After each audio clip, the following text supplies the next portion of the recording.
Hello, this is Lamar Ellis with Drone Education Services. Welcome to 500 Flights and Counting. The first floor framing has begun.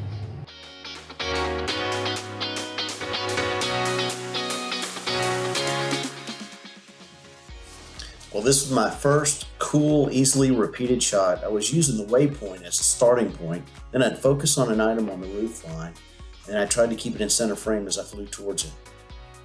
The same went for my pull away shot. I'd focus on a little portion and then pull straight away.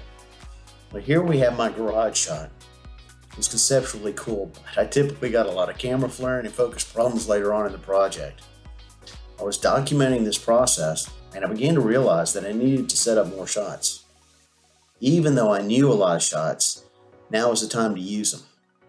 I was also able to determine which shots were better than others. When I was there, a great shot was to hover and slowly rotate. Then I also liked that flyover because it was easy. You just set the drone to the right altitude and flew over the subject. So what is cool is that some of the shots I hated became effective later as I developed my skills. I was also beginning to do some minor tweaks on what I was focusing on and how I was flying. I also, during this project, filmed a lot from the ground. On things like the first floor decking, I absolutely learned a ton.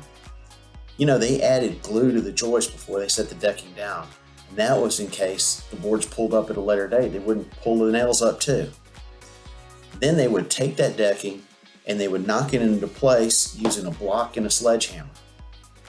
Then they would close it out by nailing it down with a nail gun. The next morning, 100 bales of wheat straw was delivered. They used the right side of the future driveway to stack it up. It was like all deliveries.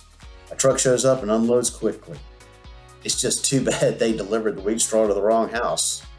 Be sure to watch episode 12 to see the exciting conclusion. Hope you're enjoying what you're seeing today. Don't forget to subscribe and share. The tip of the day is I always take screenshots of my apps that show the clear of airspace, the weather conditions, wind conditions, anything that is involved in the flight of my drone. I do this to prove that I did all the steps necessary for risk mitigation.